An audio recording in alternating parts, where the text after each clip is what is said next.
this one Right. seems so irrelevant that I couldn't believe it. I I- mean, not to Christians, but to me.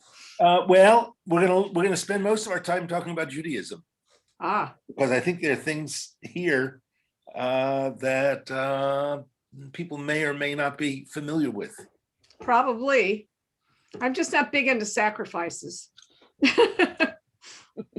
Well, yeah, but understanding how central the sacrifices were in Judaism is sort of important. I will mention later. I went to I've been to Catholic Mass before, and I have for a so- wedding. So I'm sitting there, and when it's in Latin, it's one thing. But all of a sudden, I went for the first time. Oh, this is several years ago, and the Mass was in English, and I couldn't believe how much conversation there was about blood. The whole concept of the blood and the body, it's just, I don't know. It's Somehow weird. ingesting. I mean, I have to study this a little bit more. What this really means: ingesting the body and the blood of the God. And it's very strange to me. It is very strange. You're making me hungry. No. I saw you were just eating. Hamantaschen. Hamantaschen. Yes, sir. That's right. Is it today? Friday, tomorrow. Tonight, yes. Tonight. Yeah, Tonight. getting an early start. Yes, I used to, and I haven't now in a couple of years. I used to prepare about 100 different mishloach manot that I would then distribute to the. I would then run all over town, put them in mailboxes. Hamantaschen? Well, I didn't make hamantaschen. I made chocolate chip cookies, which is what my thing. So chocolate chip cookies and candy and other things, and leave them in the mailboxes of the young families in the congregation with a note that said that this is a chain letter, and you are, by receiving this, you are obligated to Pass it on. pass it on. Right. I don't know how many did, but Are you warmer now than you were last week? You're not wearing a coat. yes. Now I have to ask, who said to call Norm Norm. Chusett? Which Norm? From this old house? No, just No, somebody last week when Somebody I did. mentioned that we don't have heat, said call Norm Chusett. And I don't know who that was, I don't know, but he fixed it. but I will ask. And as a matter of fact, Norm was an enormous help. Good. People know Norm owns Ankeny Hardware on the east side.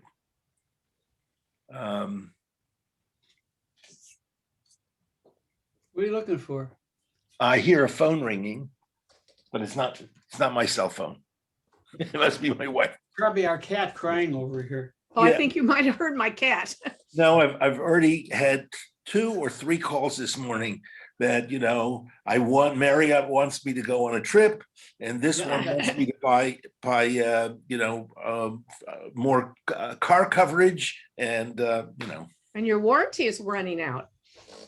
Your car warranty, and I got a Caribbean trip this morning. or something. the car I drive is a 2008, and when I have a big repair to make, that's when I get rid of the car. I'm not.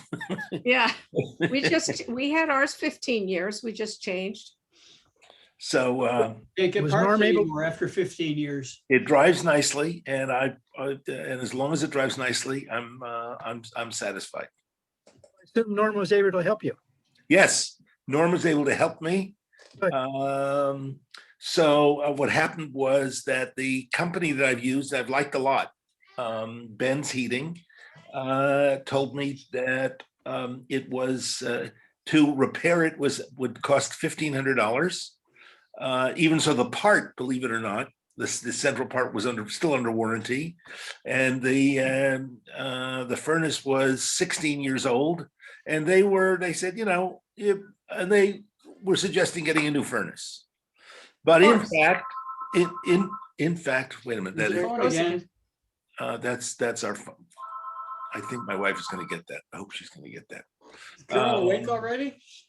What's that? Is Carol awake already? Oh, long ago. So let me. So in fact, however, they told me they no longer deal with this company, and they deal with another company. I called Norm Chusett, and Norm Chusett said, that other company is sort of mediocre. He said, call my guy. So I called his guy, and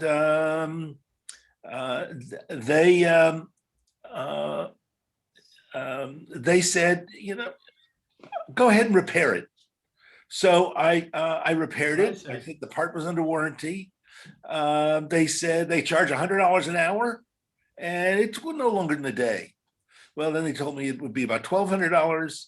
Well, it's still better than the $1,500. In the end, because I was a friend of Norm Chusett's, it was $730. Wow. Now, And now you can get I a got it policy. repaired. Now you can get your insurance policy. So the moral of the story is always call Norm. Oh, call Norm. Somebody said in this class, call Norm. Who was it? I told you to call Norm. He's always helped me out. All right. Well, he was. I'm glad.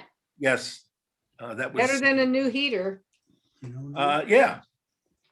I mean, it's still a 16-year-old heater, but I watched what they took apart and put back in, and I think I have like a brand new furnace because this is the main Probably the heat exchanger. a heat exchanger. Yes, That's typical. exactly what it was.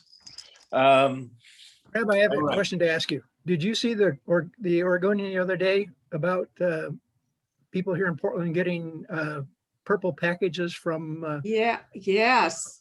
Yeah, I can't remember the guy's name, but yeah, I did see that, and I had mixed feelings about it. On the one hand, I've gotten stuff before, and the only concern was what somebody raised is somebody's got a list of Jews, and that could be there could be something nefarious with a list like that. But I guess I'm not Jewish because I didn't get a purple package. We didn't either. We didn't either. What's We a live in the purple boonies. There was an article in the Oregonian that Yeah. someone was complaining that he got a purple package for evangelical literature, and obviously was targeted toward Jews. And he said, I'm not on any list. I don't belong to any organization, and I'm not on any list. How do they get a hold of me? And who's targeting Jews? I am Episcopalian. My father is Episcopalian, and my grandfather, Angava Shalom, was Episcopalian. Right. All right. the thing is, Rabbi, it didn't surprise me any. Yeah, I mean, I've gotten stuff before, and some of it's very often they're letters that I get with writing, not only small writing, and then down the side of the writing all over the place, and I have to try and figure out how to read it. Okay. That is a known psychological problem, by the way. What's the psychological problem? You have stuff written to the bottom of the page, and then they start going up the sides of the page. On the margins, right? Margins, yeah. Okay, so a couple of notes of introduction. First of all, I don't know how many of you ventured into reading this chapter. How many of you said, I'm not interested in blood, and gave up? We're going to spend most of our time actually today talking about Judaism rather than about Christianity. We've really talked about mostly about Christianity and where Christian ideas, how they're attached to Judaism. But I really want to start with a subject that you may be completely familiar with, you may not. One that I've talked about before. I've talked before about a traditional Jewish view of collapsed history, that somehow, and it's most exemplified in the Passover Seder, where we say at one point, had the Exodus not occurred, we would still be enslaved to Pharaoh in Egypt. I mean, it's patently absurd. It's as if, the Exodus just occurred last month, and thank goodness it was an Exodus, because now we're free. I mean, we're talking about over 3,000 years ago, and it's as if history would not have continued to evolve. So there is this idea in our literature, and certainly that there is no sense of development, evolution, progress that moves throughout the centuries. And one of the things that I shared with you before was that I think one of the great developments in modern Western education is the whole idea of that we have to understand. We read, whether it's literature or art, we read it in terms of the evolution of the subject that moved from one phase to another phase, and we can trace that evolution. And so we have a sense of historical context, and that becomes very, very important in terms of how we study everything.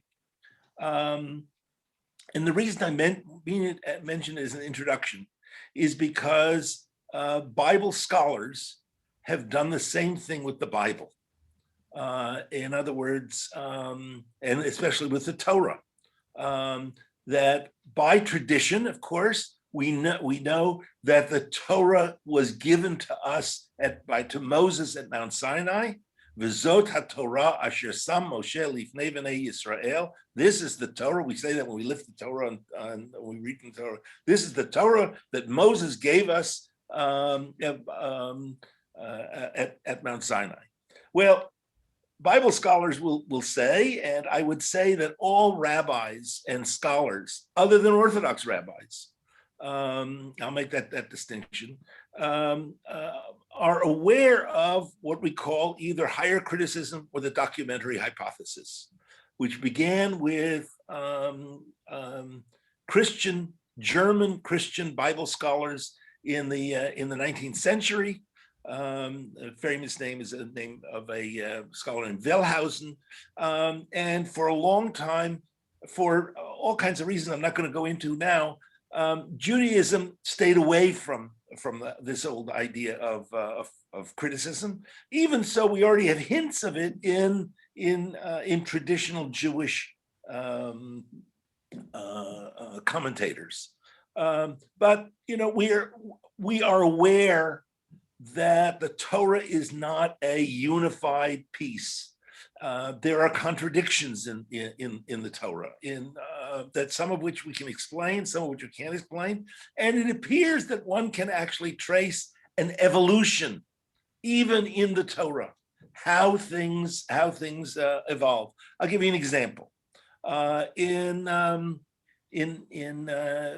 Exodus and Leviticus, it seems that the only meat that you can eat is meat that is sacrificial meat that has been sacrificed and offered on an altar. Under King Josiah later on, who centralizes all of Judaism, he puts all of the Kohanim out of work because all the Kohanim that are not in Jerusalem, because what had developed in the meantime was every Kohen set up an altar on every hill, wherever there was a Jewish community. You brought your lamb or whatever to your sheep to the Kohen. He slaughtered it for you. And well, when everything was centralized in Deuteronomy, all of a sudden we have a change. All of a sudden it says that you don't have, that meat that you eat does not have to be sacrificial meat. Well, that's an evolution, that's a change, maybe not the best example. So what Bible scholars talked about was different texts that were brought together at different times, and they gave them letters. There's EAPG, EJPD, the Elohist, the Yahwist, the Deuteronomist, and the priestly text that were somehow joined together. All the medieval commentaries were aware that there were differences, but their job was to claim and prove that in fact the Torah was a unified whole, and there were no contradictions. There appeared to be contradictions. It was our failure in properly understanding the text. I talk about this before we get to the chapter because last week in particular, but also this week, the authors talk about that which is earlier in the Torah and that which is later. In other words, these JEPD, the Bible scholars say, were different documents that were redacted, put together, but they were from different times and different places.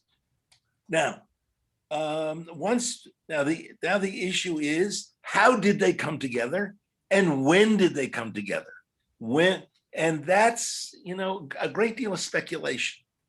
So in fact, last week, they said that the J document was early, the D document came much later, and the P document is the latest.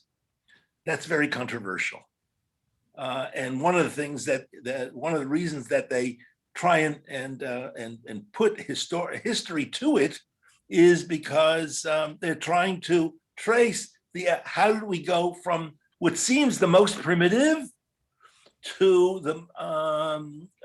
to bring us to the modern period. Much of that is speculation, but I want you to be aware of it because she uses, or I talk about she because Amy Jill Levine is the one I know best. They talk about this throughout the book. Now, why don't we talk about it in the synagogue? Well, we don't talk about it, although I would say all Reform, all conservative, all Reconstructionist rabbis studied this. They are aware of it. It's not great sermon material. And Judaism is based on the medieval idea of it all being one and consistent. And so while we're aware of it, it's not part of our Saturday morning fare. Tootie, did you have a question? I had a question when I was reading it, where they put the Dead Sea Scrolls into all of that. What period, or it was confusing. Well, the Dead Sea Scrolls don't fit into that JEPD. But the Dead Sea Scrolls are evidence, are the earliest evidence that we have of some of the first of all, there are texts that we didn't know about before the Dead Sea Scrolls, like the Book of the Dead and others. And then there are scrolls that are of biblical books. And what's amazing about the Dead Sea Scrolls is how consistent the Dead Sea Scrolls are with the texts we have today, because we think over the generations, mistakes got campfire story included. So there are things in the Dead Sea Scrolls that are certainly of interest, but it doesn't fit into how the Torah was put together. And as a matter of fact, most of the Dead Sea Scrolls that are of biblical books are books of prophets, of psalms, of other books. Really, I don't know that if there's any text from the Torah in the Dead Sea Scrolls. Okay, so that introduction. We're not going to talk about the first section, or we'll talk about the first section of this chapter at the end. So I wanted to start with sacrifices. The word sacrifice, of course, in Hebrew is the word korban, or sacrifice or offering. And the word korban has a meaning that's completely at odds with both the English word sacrifice or the English word offering, because the word korban comes from the Hebrew karov, which was the ritual was a source of bringing God and human beings closer together, because that's really what a korban is. So it's, in a sense, so you can imagine if you burn something and the smoke goes up, that's very powerful. And certainly Jews did not invent offerings, korbanot, but certainly it's central to Jewish worship, certainly in the Torah. It was a gift to God, and in turn, with promises of progeny and produce. And the sacrifices were in terms of the sacrifice of animals and also the various kinds of meal offerings. And you can see from the Torah that sacrifice is assumed to be basic to the neshama, to the basic ideas. First of all, we have the first mention of sacrifices is in this strange story about Cain and Abel, where Abel's sacrifice was somehow accepted by God, and Cain's sacrifice was not. And Cain eventually kills Abel, seemingly as a result. After the flood with Noah, Noah also offers sacrifices. Abraham, Isaac, Jacob, all at different points, they all offer sacrifices. But sacrifices were used for various purposes.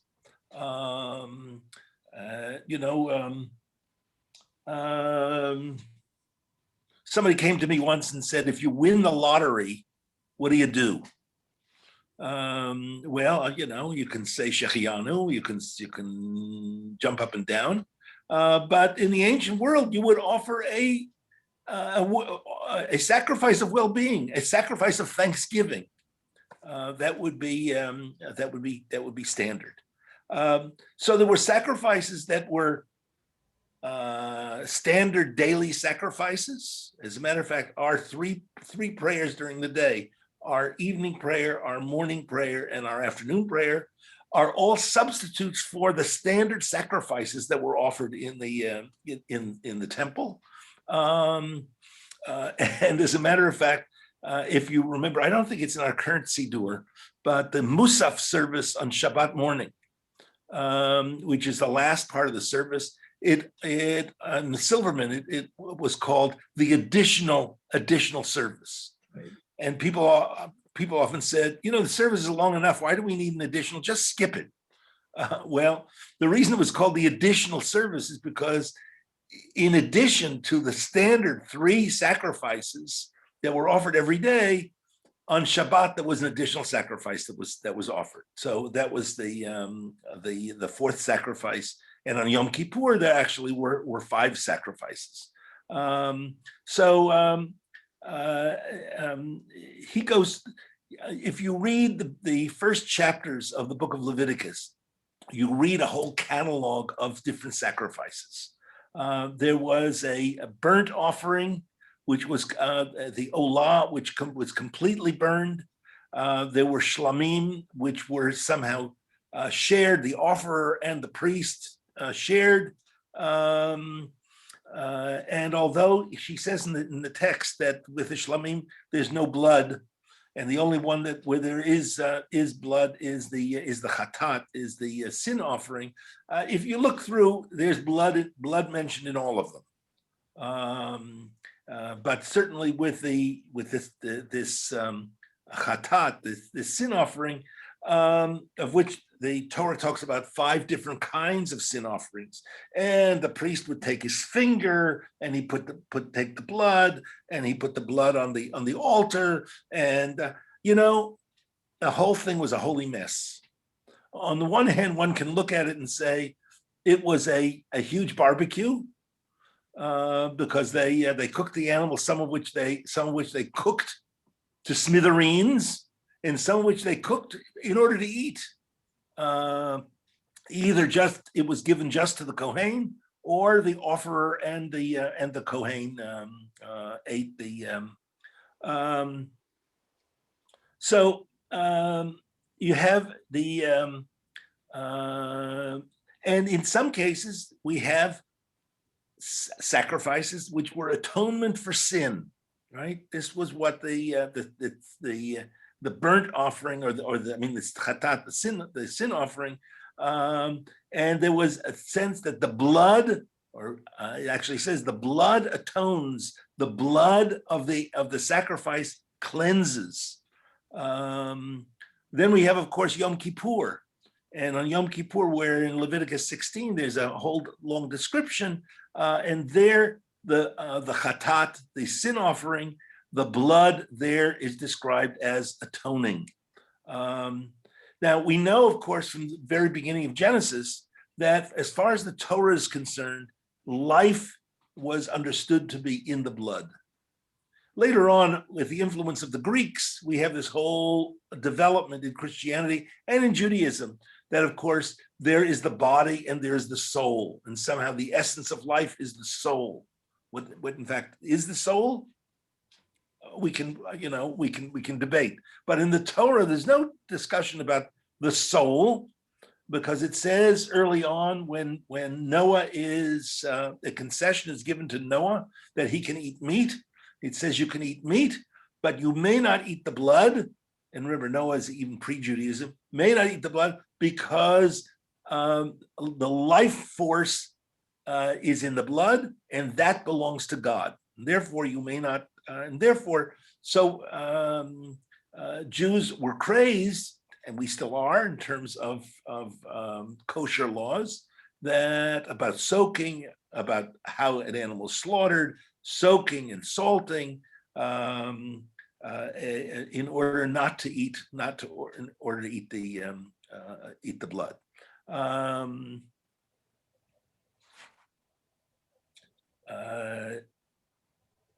So the blood of the animal functions as a ransom for the life of the offense. And later on, when we get to Jesus, of course, Jesus' death is also understood as a ransom. But we'll get to that. When we get to Pesach, by the way, what is the center of Passover? I think for many of us, the center of Passover is the Seder. We get ready. I'm afraid that in some cases people make great preparations for Passover Seder, and by the next day they go back to regular life, rather than understanding that, of course, the Passover goes on in the diaspora for 8 days, and our restrictions continue for 8 days. How old is the Seder? Anybody know the Passover Seder? I'm going to do this a little later. Since we left Egypt. Since we left, well, I got to tell you. No, I guess that's not true. The Seder is not mentioned in the Torah. That's right. I take that back. There's no Seder in the Torah, and we say often that the Seder is a knockoff. In other words, we borrowed it from the Greco-Roman world. Right. Because it was 1,800 years then. What's that? So we're talking maybe 1800 years. Well, we took probably a little longer. But we read, of course, in the New Testament, in the Christian scripture, 3 of the Gospels say that Jesus' Last Supper was a Seder, right? The very famous picture, right, of Jesus at the Seder, where everybody's on the same side of the table, right? They're not sitting around the table; they're all sitting at the same side of the table. That's who's the artist? Da Vinci. Da Vinci, right? In It's supposed to be a Passover Seder, so it's got to be older than it is a knockoff of what the Romans called a symposium. What was a symposium? A symposium was an evening of carousing with alcohol and teasing jokes, as well as some games that intellectual games that were played. And at the Seder table, of course, we have a Seder plate. We have we have charoset on the Seder plate. We have maror on the Seder plate. We have karpas on the Seder plate. And some of you have chazeret on your Seder plate, which is lettuce. And what are the 2 other things that are on the Seder plate? an orange. Lamb shank. The lamb Lamb shank shank and an egg. and an egg. And by the way, on a traditional Seder plate, you have to look at your Seder plate. The egg and the shank bone are together, and they are supposed to be the farthest away from the person leading the Seder. Because during the Seder, we don't touch them. We don't touch the shank bone. We don't touch the egg. Yeah, we hold it up. Why?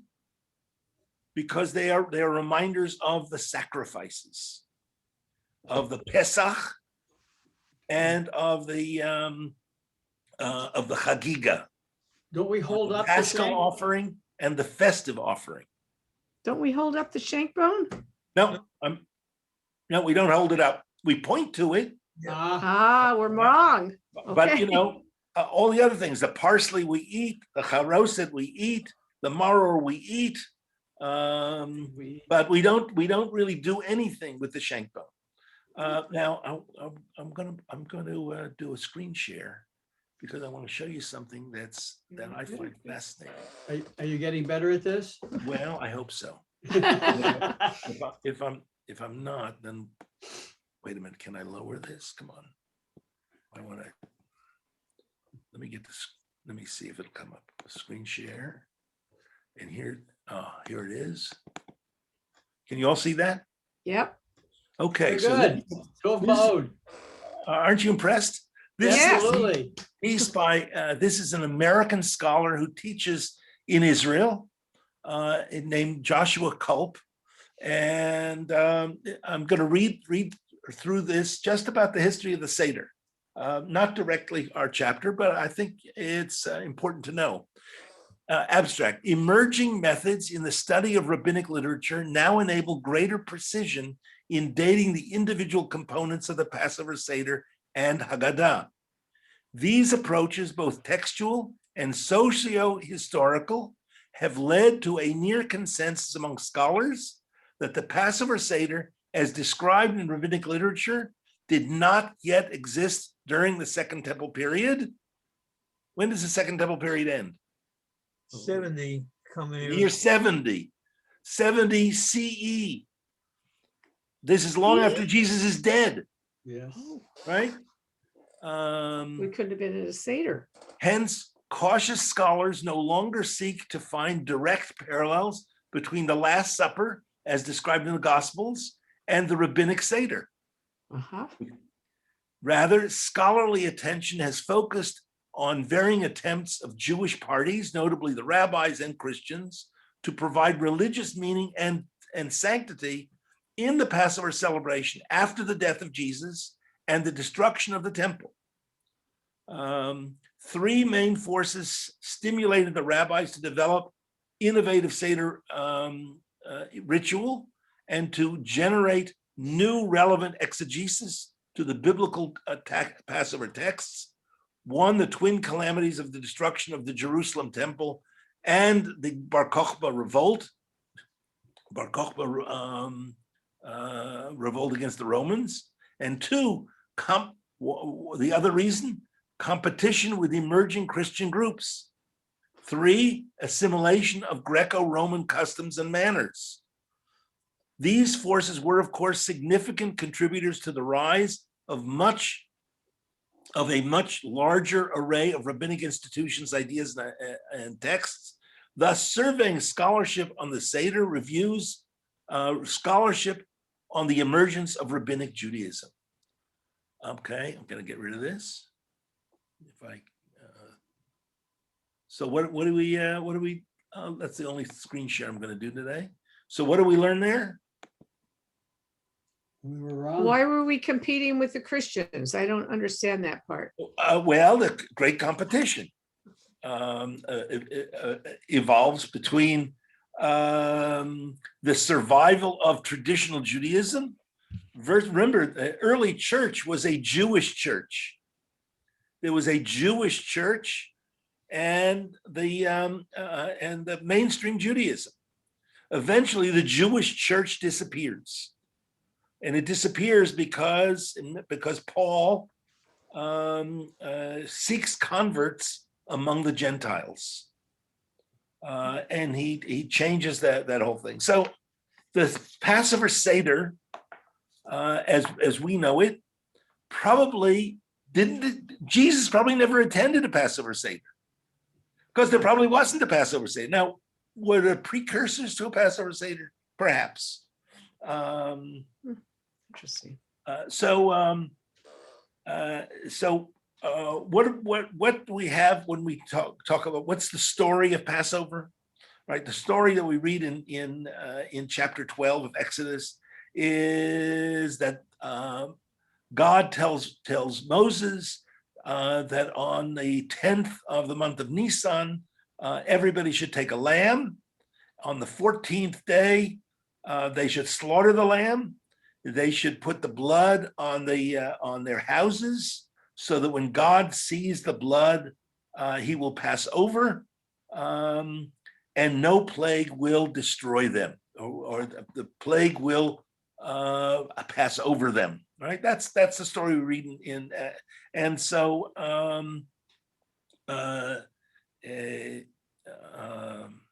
so they should use hyssop to put the blood on the lintel and the doorposts.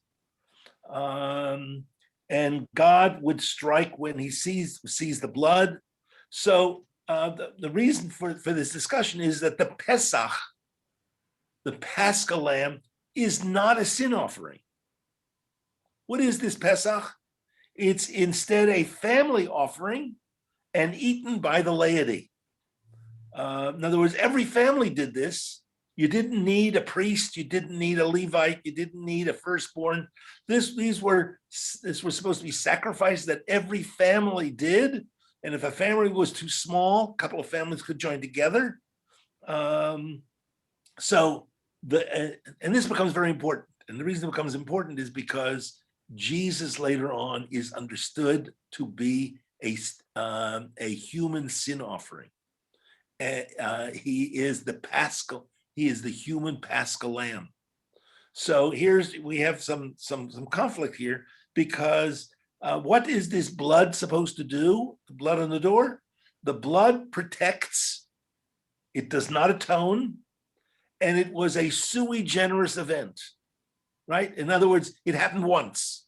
It happened in Egypt.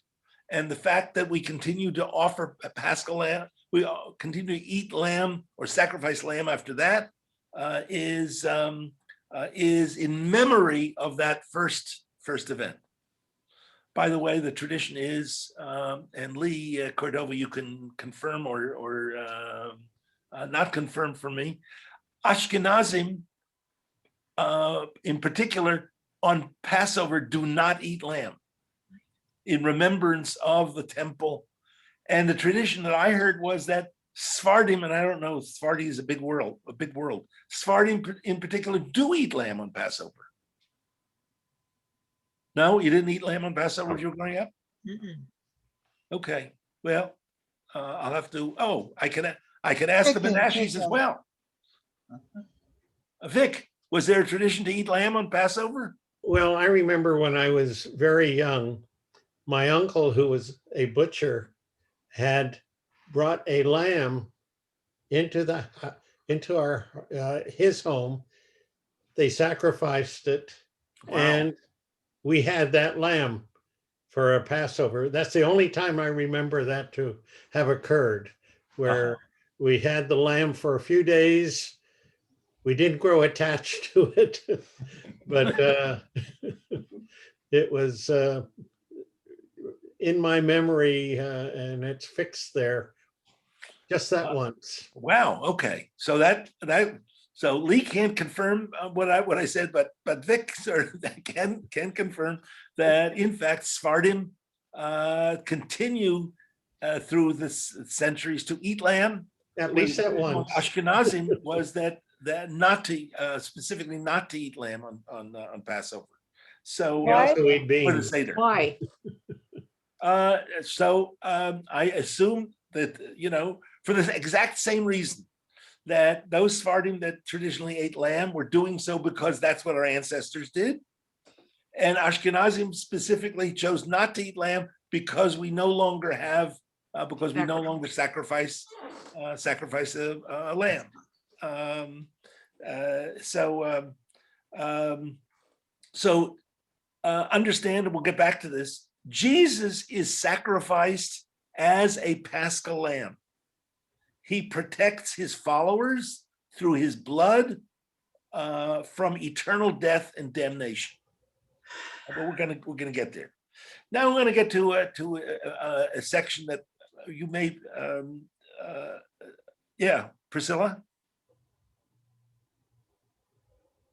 I don't know which branch of Ashkenazim you talk to, but I can't remember a Seder without lamb. Oh. We always had lamb. Oh, okay. So maybe you have some either Sephardi blood. I know. Or the tradition. No, I'm 99.7% Ashkenazic. It's that 0.3%. The have other no 3% idea. is I Iroquois. mean, we always had lamb. So here's a piece, a section in our text that talked about human sacrifice. Now we all know that on the second day of Rosh Hashanah, we read the story of Akedat Yitzchak, the binding of Isaac. In fact, we never call that story the sacrifice of Isaac, but in fact, non-Jews do. Christians generally refer to that chapter as the sacrifice of Isaac. And the reason they call it the sacrifice of Isaac is because in Christian theology, that chapter anticipates the crucifixion. But Jews never, ever call it the sacrifice of Isaac. We call it the binding of Isaac. And as a matter of fact, I'm sure you've heard more than one sermon. I don't know that I've talked about this, but is that the story of the Akedat Yitzchak, the binding of Isaac, is a polemic against human sacrifice.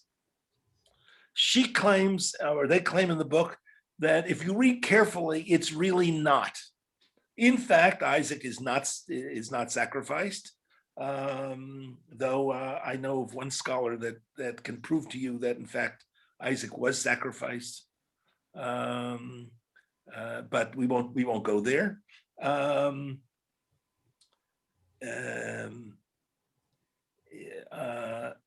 But I'm going to skip a section here. Are people familiar with it? So, does human sacrifice exist in the Bible? In fact, yes. Are you familiar with the story of Jephthah or Yiftach? Yes. We read that story as a haftarah, but we don't read the end of it. Yiftach was a military leader, a strange military leader, but a military leader against the Ammonites. And before he goes into battle, what does he do? He says, if you let me defeat the Ammonites, then the first person who exits my home, I will offer as a sacrifice. Oh my God, why would somebody be so idiotic as to say something like that? And in fact, he comes home, and who's the first person that exits his home? It's his daughter. Now, this is a Jewish story. So I'm going to read to you from, I should have put it up online, but I didn't. So here's the end of that story, as gruesome as it is. When Jephthah arrived at his home in Mitzpeh, there was his daughter coming out to meet him with timbrel and dance. She was an only child. He had no other son or daughter. On seeing her, he rent his clothes and said, "Alas, daughter, you have brought me low. You have become my troubler, for I have uttered a vow to the Lord and I cannot retract." "Father," she said, "you have uttered a vow to the Lord. Do to me as you have vowed, seeing that the Lord has vindicated you against your enemy, the Ammonites." She further said to her father, "Let this be done for me. Let me be for 2 months, and I will go with my companions and lament upon the hills and there bewail my maidenhood." "Go," he replied. He let her go for 2 months, and she and her companions went and bewailed her maidenhood upon the hills. After 2 months' time, she returned to her father, and he did to her as he had vowed. She had never known a man, so it became a custom in Israel for the maidens of Israel to go eat every year for 4 days in the year and chant dirges for the daughter of Yiftach the Gileadite. So here we have a story of human sacrifice. Is that the only one? No. So I'm going to read you. We have through the books of Kings. We have, as each king is introduced, and there are a lot of kings. There's kings of the northern kingdom, kings of the southern kingdom, and each king we're told this king was a good king because he did what God said, or this king was a bad king. We have a good king named Hezekiah. He has a son named Manasseh, who's a bad king. And Manasseh is followed by a good king. But here's the story of Manasseh. This is 2 Kings chapter 21. Manasseh was 12 years old when he became king, and he remained 55 years in Jerusalem. His mother's name was Hephzibah. He did what was displeasing to the Lord, following the abhorrent practices of the nations that the Lord had dispossessed before the Israelites. He rebuilt the shrines that his father Hezekiah had destroyed. He erected altars for Baal and made a sacred post, as King Ahab of Israel had done. He bowed down to all the hosts of heaven and worshiped them, and he built altars for them in the house of the Lord, of which the Lord had said, "I will establish my name in Jerusalem." He built altars for all the hosts of heaven in the 2 courts of the house of the Lord. He consigned his son to the fire. He practiced soothsaying and divination and consulted ghosts and familiar spirits. He did much that was displeasing to the Lord to vex him.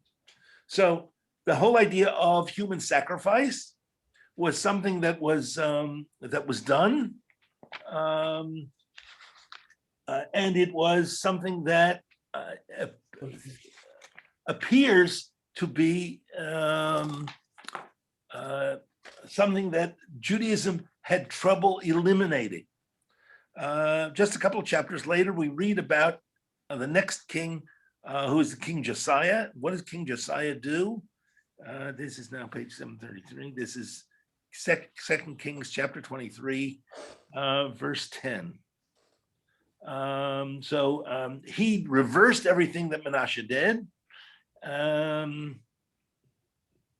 He brought all the priests from the towns of Judah to Jerusalem and defiled the shrines where the priests had been making offerings, from Geba to Beersheba. He also demolished the shrines of the gates, which were at the entrance of the gate of Joshua, the city prefect. which were on a person's left upon entering the city gate. The priests of the shrines, however, did not ascend the altar of the Lord in Jerusalem, but they ate unleavened bread along with their kinsmen. He also defiled Tophet, which is in the valley of Bet Hinnom, so that no one might consign his son or daughter to the fire of Molech. So this, one of the things he does is he gets rid of this custom that seemingly was existed. Yeah, Why was that not murder? of course it's murder. Yeah, but had the 10 Commandments not be given yet? Well, somehow, there's murder, but we do have accepted murder. Well, that doesn't seem like an accepted murder. Well, we kill animals to eat. We're told that we can kill in war. We can kill in self-defense. That is none of Obviously, those. and here again, each time it's mentioned, it's seen as it's a custom that Judaism or the Bible has difficulty getting rid of. One last passage is Jeremiah 7, verse 31. Here's Jeremiah, who is castigating the people. He says, "For the people of Judah have done what displeases me, declares the Lord. They have set up their abominations in the house, which is called by my name, and they have defiled it. And they have built the shrines of Tophet in the valley of Bet Hinnom to burn their sons and daughters in fire, which I never commanded, which never came to my mind." So here we have several passages where it appears that human sacrifice, which we have taught ourselves, is something that is totally anathema. And in fact, in these passages, is anathema, but was done. So I actually was unfamiliar with these passages, but explored them. Okay, so human sacrifice. The reason that this is important and that it exists is because Christianity understands the crucifixion of Jesus as a human sacrifice. So some believed it to be effective either in atoning for sins or in diverting great disaster. But in Judaism, human blood does not atone. So that's something that Christianity created, but does not exist in Judaism. She talks about the difference again between the P document and the D document. In the P document, the priestly document, is where we have the description of the chatat, which is a sacrifice that grants forgiveness. However, in the D document, there is no sacrifice for forgiveness. Instead, how does one get forgiveness? Repentance. Yeah. That she focuses on the word shuv, to return, and it's from that word that we get the word teshuvah, which is reconciliation, a return to God. God will return to you, not with animals or blood. So we have then the development. We have a development from Leviticus where the sacrificial blood atones. We also have in Leviticus the idea that if you don't have enough, if you're not wealthy enough to have an animal, you can use a flour offering, which the rabbis always thought was a step up. That if you have sacrifices, to sacrifice flour or whatever was in rabbinic period, we then developed the idea of repentance alone is fully effective. You all know the most famous prayer that we say on Rosh Hashanah and Yom Kippur, in the beginning, in the Musaf, the Unetana Tokef, right?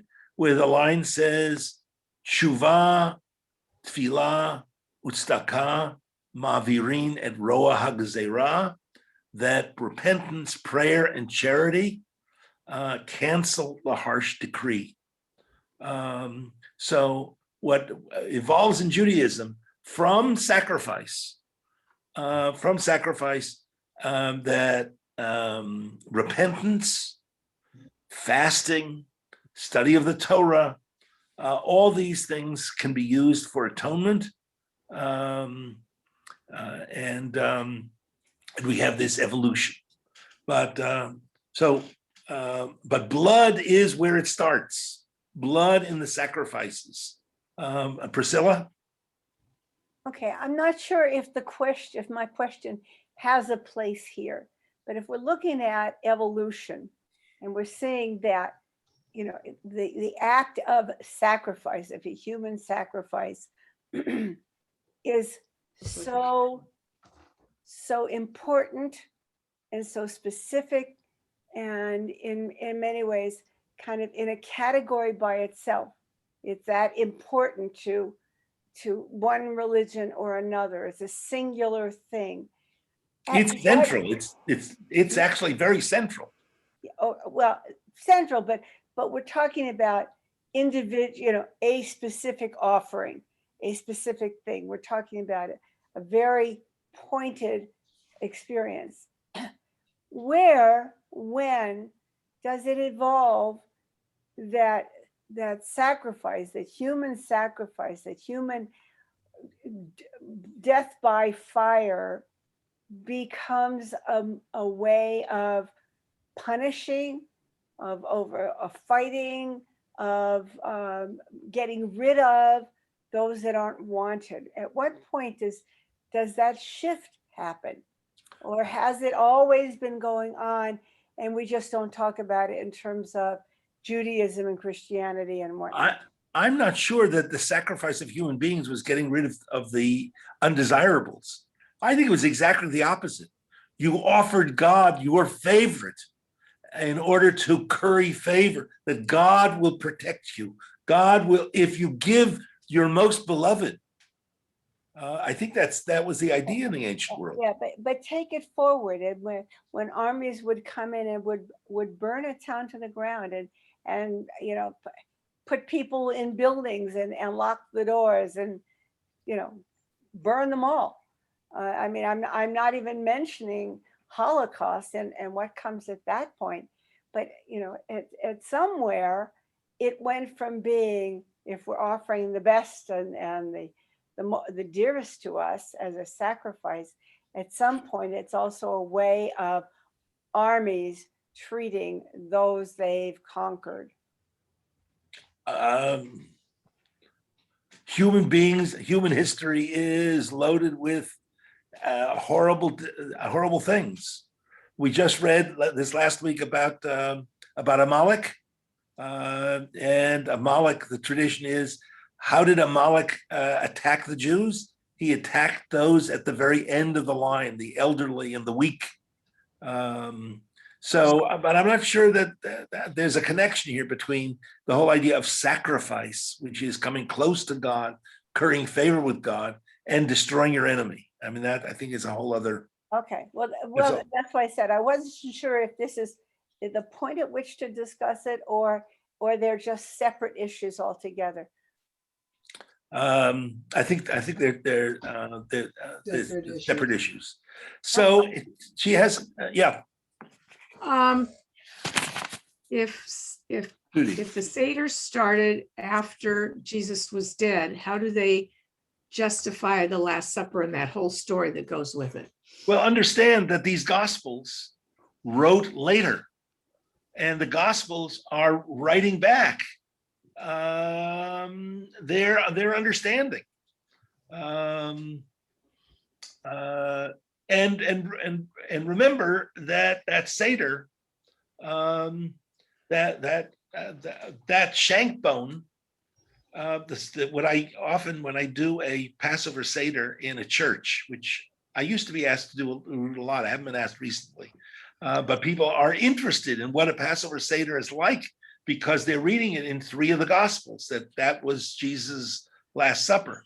And one of the things I try to explain to them is you have to understand that while you want to connect with Jesus, in the same way that Christianity has evolved over the centuries, so Judaism has evolved over the centuries. And the example that I give, I don't say that the Seder is, and that's speculation, by the way. This professor is pretty convinced. I give them the following example. Imagine Thanksgiving 1,000 years from now, where turkeys have become extinct.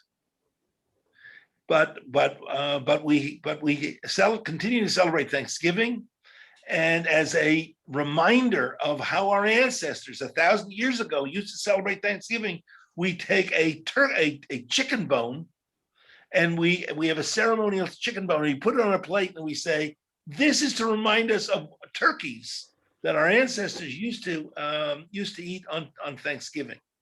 The fact is that if Jesus did attend a Seder, which we're now saying he didn't, but if Jesus attended a Seder, the centerpiece of the Seder was the lamb, was not a bone on a plate, but actually was sacrificing a lamb and eating the lamb. That was the centerpiece of the celebration. And in fact, it's no accident that, of course, we're talking about the crucifixion or the observance of Easter at exactly the same time as Passover. That's no accident. As a matter of fact, there were several of those early Christian synods where they had to figure out how to get Easter to occur at the same time as Passover. One of the suggestions, of course, was to use the Jewish calendar, but that was unacceptable. They then came up with a formula, which is a pretty clever formula that actually makes Easter come out almost every year during Passover. Because why? Because Jesus is in fact, in Christian theology, the Paschal Lamb. When you take a tour of the old city, a Christian tour of the old city, they point, I can't remember which building, they say that's where the Last Supper was. Yeah, it's Mount Zion. I mean, it's David Citadel? No, not David Citadel. It's Mount it's outside the wall, and it's Har Zion is Mount Zion. In the same place where what happens in David's life, but that's where the Last Supper supposedly took I think as you go in the Zion Gate, the building that is over the gateway is supposed to be the place. As you enter the Zion Gate, it's the building that you walk underneath. Yeah, But it didn't exist. So let me they have a section in our chapter about circumcision. I'm not really sure how circumcision is directly connected to Jesus, but there's a post-biblical association of the blood of circumcision with a whole idea of atonement. When was the last time you attended a bris? A few months ago. Okay, and if the rabbi read, may have the English, sometimes they fudge it, but here's the text that is read at the naming of the child. Our God and God of our fathers, preserve this child to his father and mother, and let his name be called in Israel, and you give the baby's name. May the father rejoice in the issue of his body, and the mother be glad in the fruit of her womb. As is written, may your father and mother rejoice, and she who bore you be glad, which is from Proverbs. And it is said, then I passed by you and saw you downtrodden in your blood. And I said to you, B'damai chayi, because of your blood live. And I said to you, because of your blood live. This is part of the baby naming ceremony at a bris, and it comes from she calls it a very strange. She says it's a problematic, even pornographic chapter in Ezekiel, where God comes to protect or to save a downtrodden Israel. And the main line there is, because of your blood live. So there's a whole thing still that, again, blood is the essence of life. A newborn child is a newborn.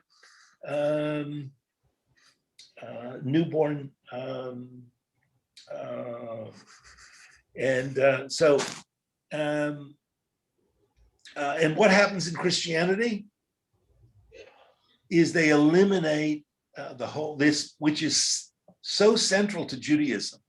The earliest commandment is, of course, that Abraham circumcises his son Ishmael and himself, and then he circumcises Isaac. So it's really one of the oldest Jewish traditions. Christianity says you don't need to circumcise because you have Jesus.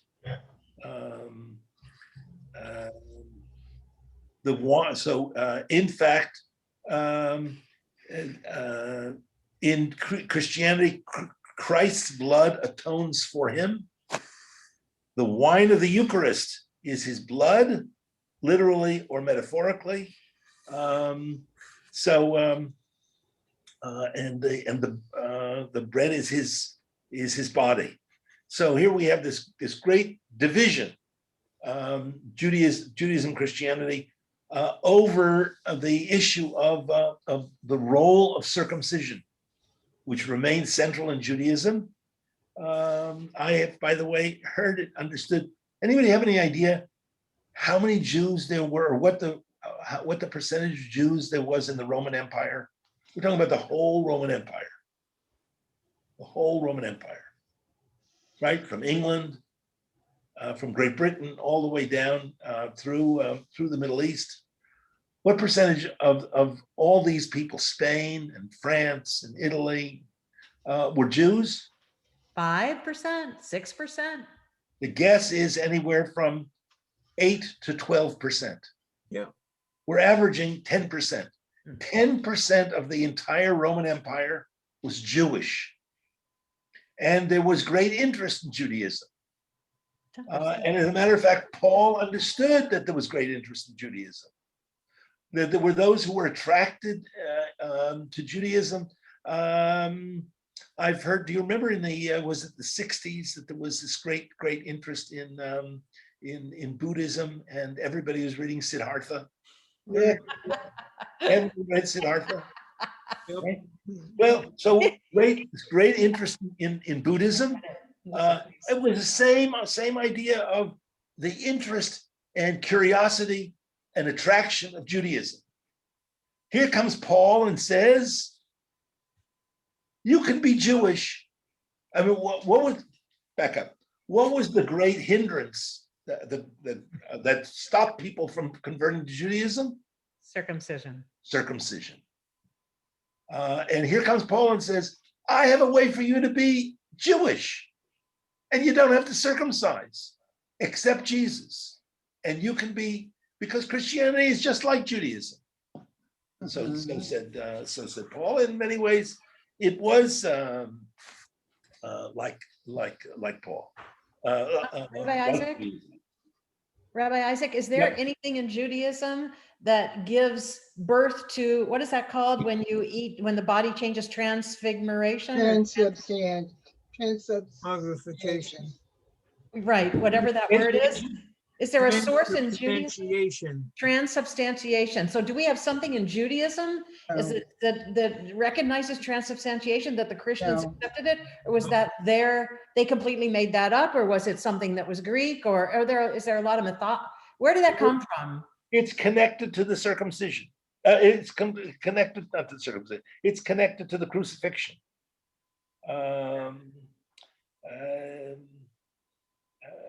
By the way, I must tell you, I don't know if anybody else has, I have been to a sacrifice. The Samaritans do a sacrifice every year. Their calendar is a little bit different than, so the year I was in Israel, they usually do their sacrifice in the dark at night, but people go to view it. It so happens that their Pesach came the year I was in Israel on a Friday night. So they did it Friday afternoon, and I went with a whole busload of people.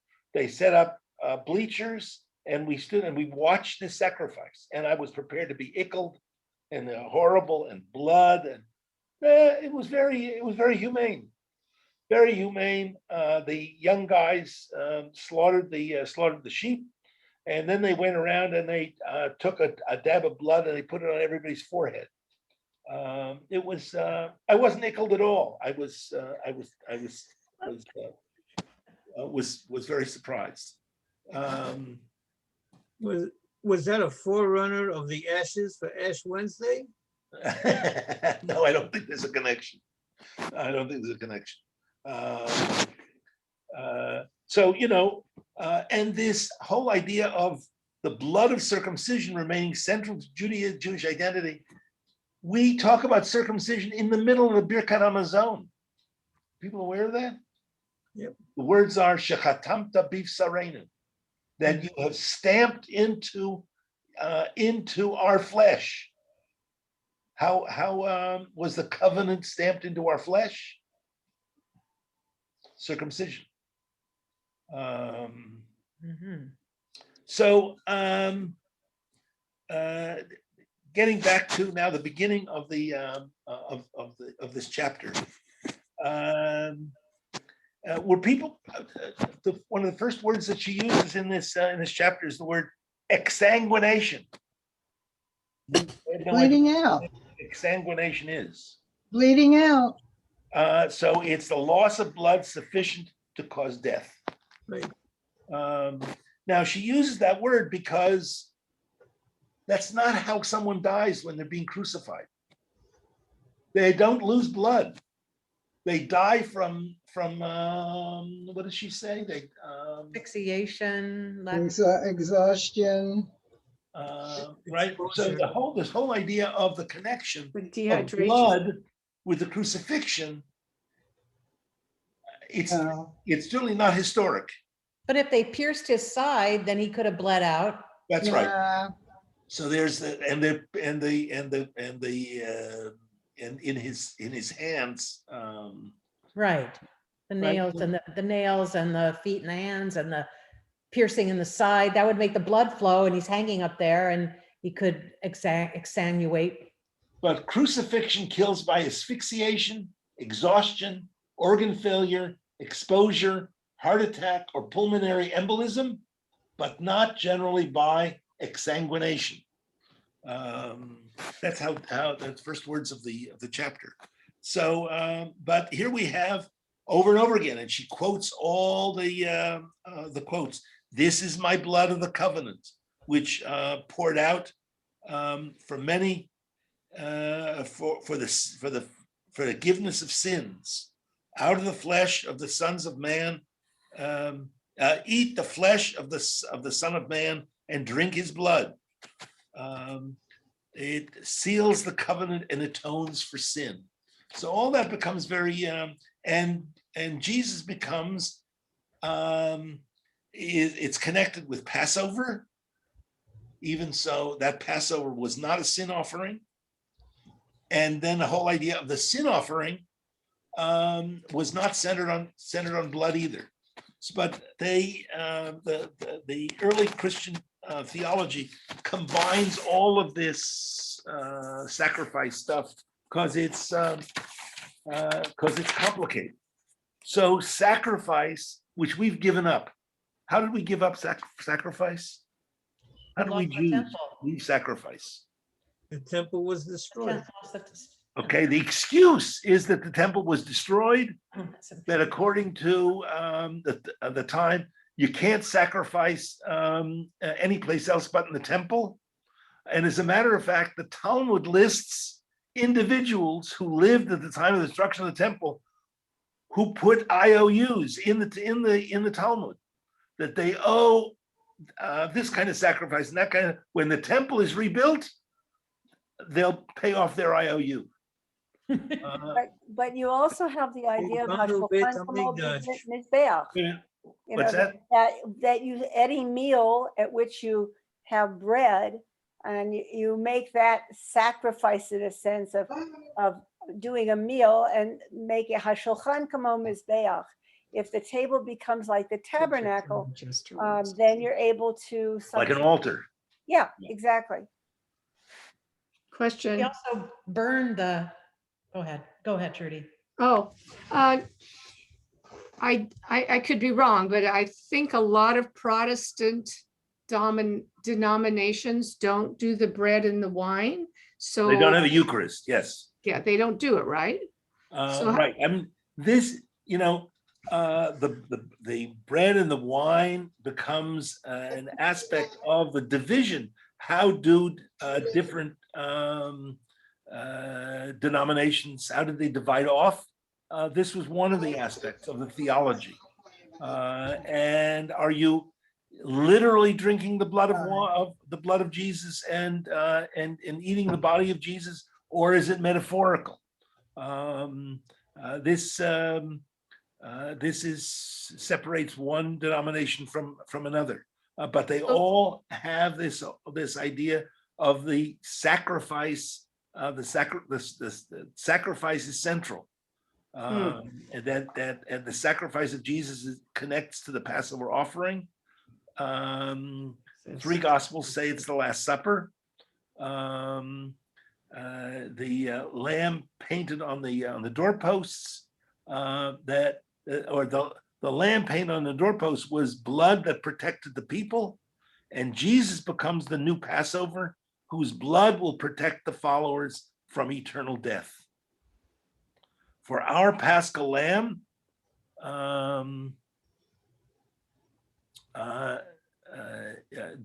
Jesus has been sacrificed, and sacrificial lamb who takes away sin from the world. Blood creates a new covenant, saves from death, and washes away sin. The problem, of course, is that the Passover offering is not a chatat, not a sin offering. But in the New Testament, the ancient sacrifice all bleed into one. Jesus is the Lamb of God associated with the Paschal offering, which becomes a sin offering, and it justifies the rejection of other sacrifices. So in Judaism, does this traditional Judaism, did sacrifice disappear? No, No. no. Right. So if you go to an Orthodox synagogue on Shabbos and you read the text of the Musaf service, Right. they pray for the rebuilding of the temple when sacrifices will be reinstituted. Right. So we are in an interim period. They Now, believe that? I'm telling you, that's what's there. And there are people who are prepared, who have studied the sacrifice and are prepared for the reinstitution of sacrifices. Okay. Now, Maimonides, back in the 12th century, he says that we got rid of sacrifice. His description is very interesting. He says we got rid of sacrifices because we grew out of them. That in early Judaism, we had sacrifices because that's how all gods were worshipped.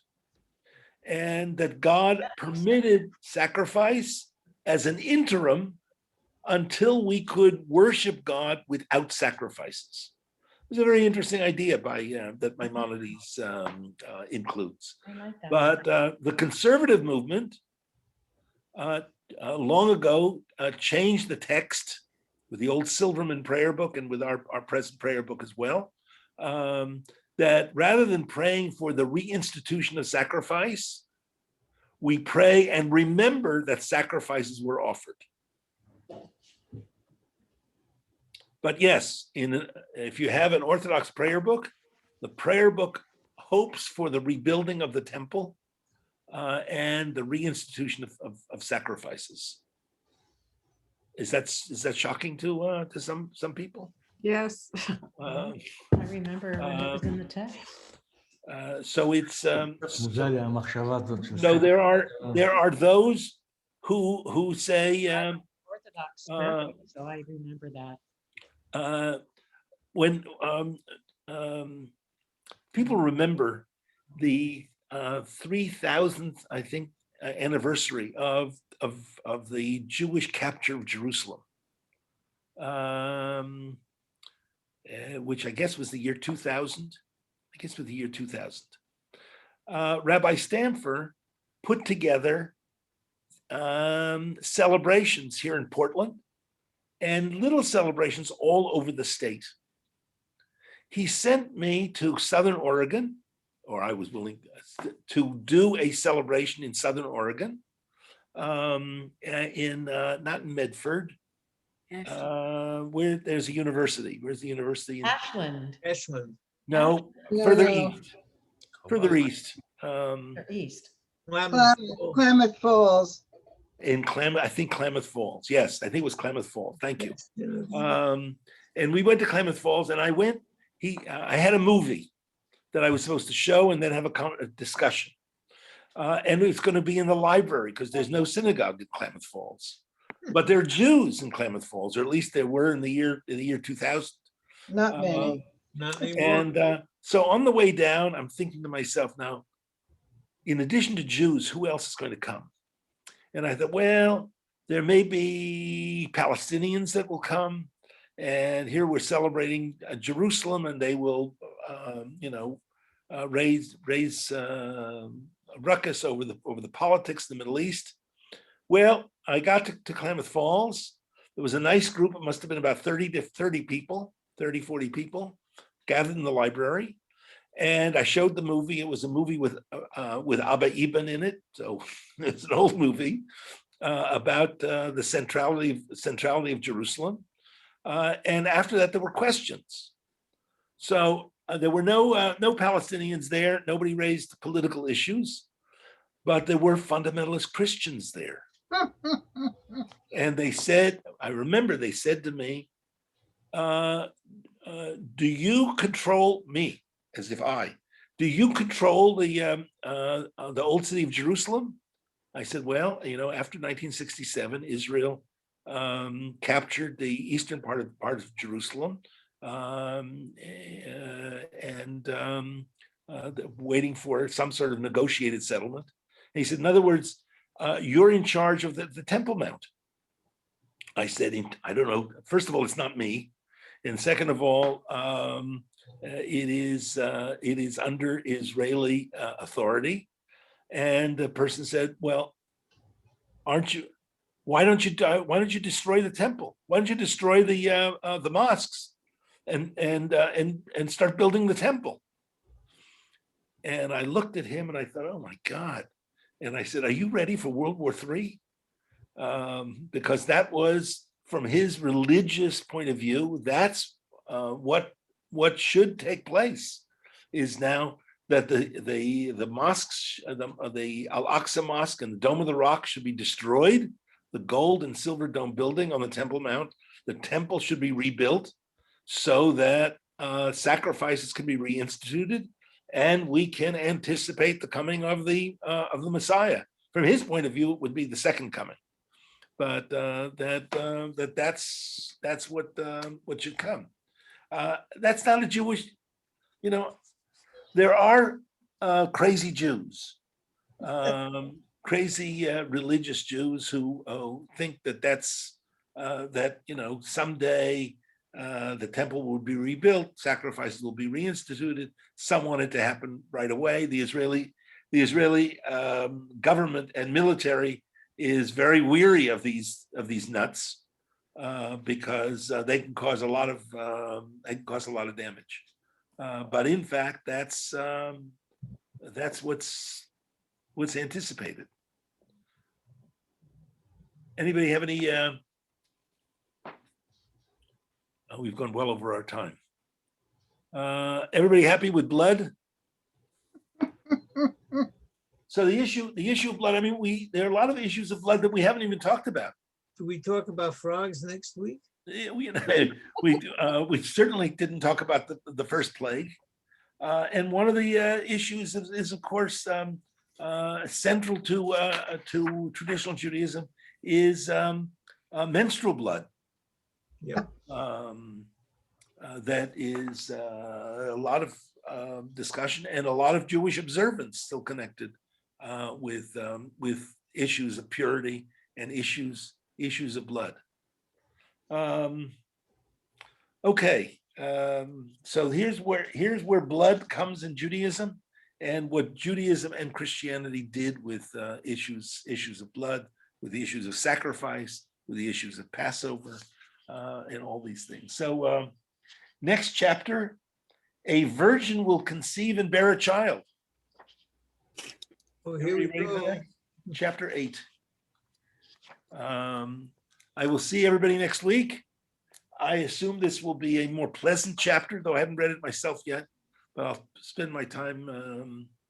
And now you can share all these ideas with other people about the history of the Seder. It's Purim tonight, which means Passover, I think, starts March 27th.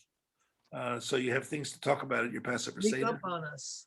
And the stores I see already have all their Pesach stuff on the shelves.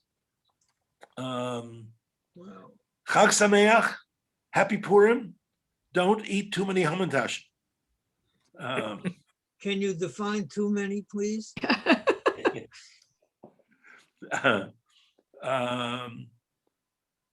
It's one more than you should. Okay. Rabbi, thank you. Okay. Axel Mayer. Chag Sameach. Good evening. Hag Sameach.